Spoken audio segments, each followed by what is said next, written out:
Tuck Everlasting, Chapter 18. And so there were flapjacks again for breakfast, but no one seemed to mind. "Didn't get a bite, eh?" said May. "No," said Miles, "nothing we wanted to keep." That was true, anyway, and though Winnie blushed as he said it, she was grateful that he didn't explain. "Never mind," said May. "You're likely out of practice. Tomorrow, maybe." "Sure," said Miles, "tomorrow." But it was the thought of seeing Jessie again that kept Winnie's stomach fluttering.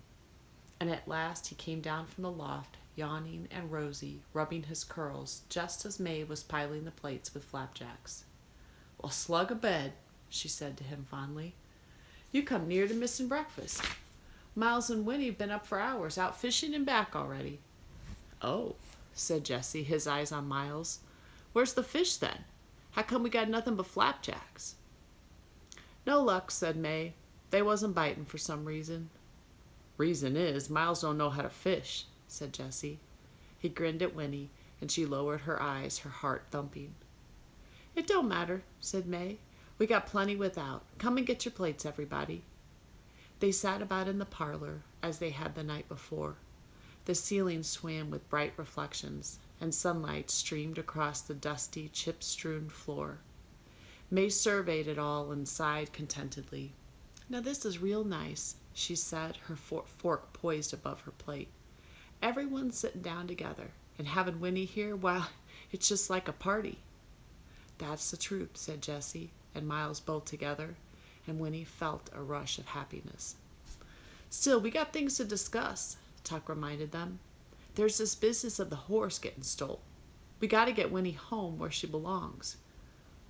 How are we going to do that without the horse?"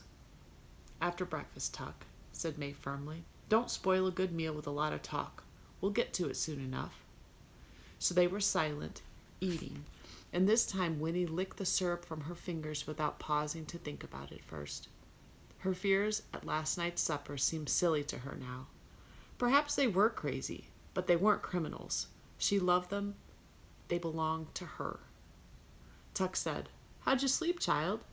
And she answered, "Just fine," and wished for a fleeting moment that she could stay with them forever in that sunny, untidy little house by the pond, grow up with them, and perhaps, if it was true about the spring, then perhaps when she was 17.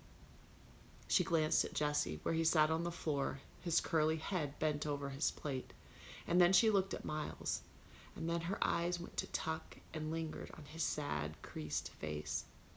It occurred to her that he was the dearest of them all, though she couldn't have explained why she felt that way.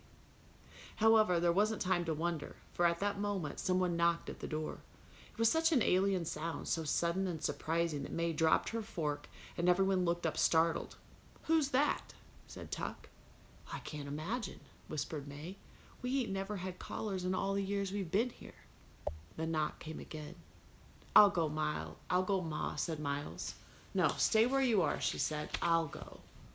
She put her plate down carefully on the floor and stood up, straightening her skirts. And then she went to the kitchen and opened the door. Winnie recognized the voice at once. It was a rich and pleasant voice, the man in the yellow suit. And he was saying, "Good morning, Mrs. Tuck. It is Mrs. Tuck, isn't it? May I come in?